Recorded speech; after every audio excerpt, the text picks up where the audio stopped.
ശ്രീ യുവരാജ് ഗോകുൽ, ഇപ്പോൾ തന്നെ ഒരു കുതിര കച്ചവടത്തിന്റെ മണമൊക്കെ അടിച്ചു തുടങ്ങിയെന്നാണ് ഇടതുപക്ഷ നിരീക്ഷകൻ പറയുന്നത്. അവിടുത്തെ ഒരു യാഥാർത്ഥ്യം ഉൾക്കൊള്ളാൻ അദ്ദേഹത്തിന് കഴിയുന്നില്ല എന്നാണ് മനസ്സിലാക്കുന്നത്. നാഗ്പൂരിലെ സ്വാധീനം മഹാരാഷ്ട്രയിൽ ഇല്ല എന്നൊക്കെയാണ് അദ്ദേഹം പറഞ്ഞു വെക്കുന്നത്. അല്ല, അദ്ദേഹത്തിന് എന്തും പറയാമല്ലോ. ഇപ്പോൾ നാഗ്പൂരിൽ MP ആരാ? BJP കാരനാണ്.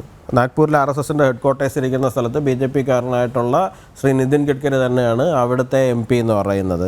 ഇനി CPMന്റെ ഹെഡ്ക്വാർട്ടേഴ്സ് ഇരിക്കുന്നത് ന്യൂഡൽഹിയിലാണ്. അവിടെ ഒരു കൗൺസിലറെങ്കിലും ജയിപ്പിക്കാനുള്ള ശേഷി CPMനുണ്ടോ?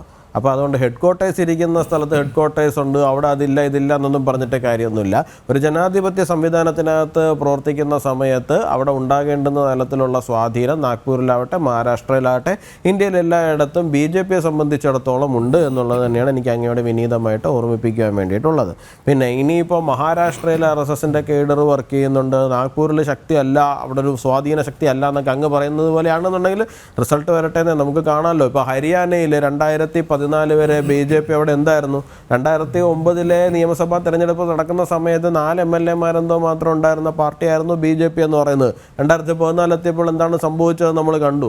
ഈ 2024 തെരഞ്ഞെടുപ്പ് വിജയത്തിലേക്ക് പോകുന്നതിന് വേണ്ടിയിട്ടുള്ള ഏറ്റവും വലിയ പണി അവിടെ എടുത്തിരിക്കുന്നത് RSSന്റെ കേഡേഴ്സാണ് എന്നുള്ള കാര്യം ഇന്ത്യയിലെ ഒട്ടുമുക്ക മെയിൻ സ്ട്രീം മീഡിയാസും അല്ലെങ്കിൽ ന്യൂസ് പേപ്പേഴ്സും പൊളിറ്റിക്കൽ വിശാരദന്മാരും എല്ലാവരും എഴുതി കഴിഞ്ഞ സാധനം തന്നെയാണ്. അപ്പോൾ അതുകൊണ്ട് ഏതെങ്കിലും ഒരു പൊളിറ്റിക്കൽ ആയിട്ട് അവിടെ കൺവേർഷൻ ഉണ്ടോ ഇല്ലയോ എന്നുള്ളത് നോക്കിയിട്ടല്ല RSSന്റെ ഹെഡ്ക്വാർട്ടേഴ്സ് ഇരിക്കുന്ന സ്ഥലത്താകട്ടെ അല്ലെങ്കിൽ മറ്റ് സ്ഥലങ്ങളിലാകട്ടെ RSSന്റെ പ്രവർത്തനത്തിൻ്റെ സ്വാധീനം ഇരിക്കുന്നത്. 1. 2 എന്ന് പറയുന്നത് അങ്ങയോട് എനിക്ക് ഫസ്റ്റ് ടൈമിൽ എനിക്കത് പറയാൻ കഴിയില്ല. അപ്പോൾ ഇപ്പം അങ്ങ് പറയുന്നതെന്ന് പറഞ്ഞു കഴിഞ്ഞാൽ കർഷക വിഷയം ഒരു വലിയ വിഷയം തന്നെയാണ്. അല്ല എന്നൊന്നും എനിക്ക് അഭിപ്രായമൊന്നുമില്ല. യഥാർത്ഥ കർഷകരുടെ വിഷയം ഉണ്ട് എന്നുണ്ടെങ്കിൽ അതൊരു വലിയ വിഷയം തന്നെയാണ്.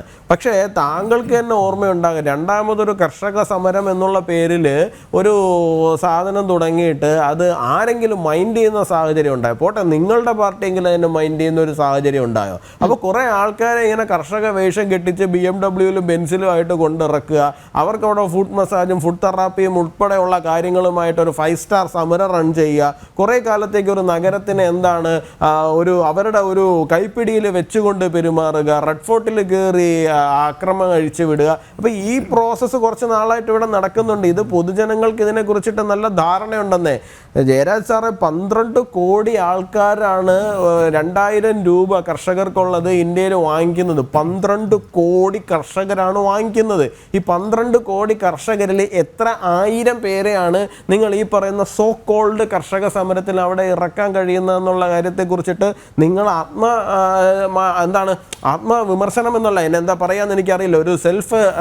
ഒരു ഇത് നടത്തേണ്ടതാണ്, ഒരു സെൽഫ് അസസ്മെൻറ്റ് നടത്തേണ്ടതാണ് ആ വിഷയത്തെക്കുറിച്ചിട്ട്. പിന്നെ അങ്ങ് കുറച്ച് നേരത്തെ അങ്ങേക്ക് അതിന് മറുപടി പറയാൻ എനിക്ക് സാധിച്ചില്ല. ശ്രീ സേനാപതി വേണം, അദ്ദേഹം പറഞ്ഞതിന് മറുപടി പറഞ്ഞു പോകാൻ സാധിച്ചില്ല. അങ്ങക്ക് ഇൻഫിൽട്രേഷൻ വിഷയമല്ല എന്നാണ് അങ്ങ് ഫസ്റ്റ് ഇതിൽ പറഞ്ഞത്. അങ്ങ് പറഞ്ഞത് എന്താണ്?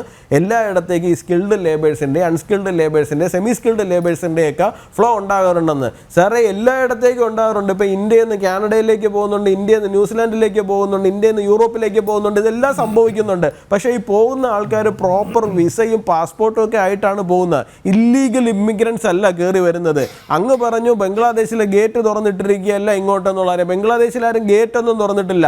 പക്ഷേ വേലി ചാടിയും നുഴിഞ്ഞേറിയും ഒക്കെ ആൾക്കാർ ഇങ്ങോട്ടേക്ക് വരുന്നുണ്ട് എന്നുള്ള കാര്യം ഒരു യാഥാർത്ഥ്യമാണ്. 2012-13 വരെ CPMന് പോലും ബംഗാളിൽ അതിനെക്കുറിച്ചിട്ട് എതിരഭിപ്രായം ഉണ്ടായിരുന്നില്ല. അവിടെ നിന്ന് ഇങ്ങോട്ടേക്ക് ഇൻഫിൽട്രേഷൻ ഉണ്ടാകുന്നു എന്ന് പറയുന്ന കാര്യത്തിൽ ഇൻഫിൽട്രേഷൻ ഉണ്ടാകുന്നില്ല എന്ന് അങ്ങ് ഇവിടെ ഇരുന്ന് പറഞ്ഞാലും കേട്ടുകൊണ്ടിരിക്കുന്ന പൊതുജനം ഒരിക്കലും അത് വിശ്വസിക്കാനും പോകുന്നില്ല. കാരണം കേരളത്തിൽ ഉൾപ്പെടെ നമ്മൾ വിറ്റ്നസ് ചെയ്യുന്ന കാര്യമാണ് എന്തുമാത്രം ഈ പറയുന്ന ബംഗ്ലാദേശികൾ ഇങ്ങോട്ടേക്ക് കയറി വരുന്നു എന്നുള്ള കാര്യം. അപ്പോൾ ഇല്ലീഗൽ ഇമ്മിഗ്രേഷൻ ഇവിടെ ഉണ്ടാകുന്നു എന്നുണ്ടെങ്കിൽ, ഇല്ലീഗൽ ഇൻഫിൽട്രേഷൻ ഇവിടേക്ക് ഉണ്ടാകുന്നു എന്നുണ്ടെങ്കിൽ അത് പ്രശ്നം തന്നെയാണ്. ജാർഖണ്ഡിലെ പാൻഗാർ മേഖലയിൽ അത് നിലനിൽക്കുന്നു എന്നുണ്ടെങ്കിൽ അവിടുത്തെ ജനങ്ങൾക്ക് അതിനെക്കുറിച്ചിട്ട് പരാതി ഉണ്ട് എന്നുണ്ടെങ്കിൽ അതൊരു വിഷയമല്ല, പരാതി അല്ല എന്ന് പറയാൻ അങ്ങ് ആരാണ്? എനിക്ക് മനസ്സിലാകുന്നില്ല. അത് ജനങ്ങളെ ബാധിക്കുന്ന വിഷയം തന്നെയാണ്. ഒരു തിരഞ്ഞെടുപ്പാകുന്ന സമയത്ത് വിവിധ തരങ്ങളിലുള്ള വിഷയങ്ങളുണ്ട്. ആ വിഷയങ്ങൾ തീർച്ചയായിട്ടും അതാത് മേഖലകളിൽ കൃത്യമായിട്ടും ചർച്ച ചെയ്യപ്പെടും. എല്ലാ കാലഘട്ടത്തിലും നിങ്ങൾക്ക് കുറച്ച് നുണകളും മാത്രമായിട്ട് ഇറങ്ങി കുറച്ച് പേരെ ഏതെങ്കിലുമൊക്കെ വേഷം കെട്ടിച്ച്, കർഷക വേഷം തോന്നുമ്പോൾ കുറച്ച് കഴിയുമ്പോൾ ഒരു മറ്റൊരു വേഷം, ഇങ്ങനെ മാത്രം കെട്ടിച്ച് നിങ്ങൾക്ക് ജനങ്ങളുടെ മുമ്പിൽ ഇറക്കി നിർത്തി പറ്റിക്കാൻ കഴിയില്ല. നിങ്ങൾക്ക് 2024 കുറേയേറെയൊക്കെ അതിന് സാധിച്ചിട്ടുണ്ട് എന്നുള്ള കാര്യം ഞാനും അഡ്മിറ്റ് ചെയ്യുന്നു. പക്ഷേ അത് ജനങ്ങൾക്ക് കൃത്യമായിട്ട് മനസ്സിലായി എന്നുള്ളതാണ് ഹരിയാന തിരഞ്ഞെടുപ്പിൽ നമ്മൾ കണ്ടത്. അതിൻ്റെ തുടർച്ച തന്നെയാണ് തീർച്ചയായിട്ടും മഹാരാഷ്ട്രയിലും ജാർഖണ്ഡിലും സംഭവിക്കാൻ പോകുന്നത് എന്ന് തന്നെയാണ് ഞങ്ങളുടെ ശുഭാപ്തി വിശ്വാസം.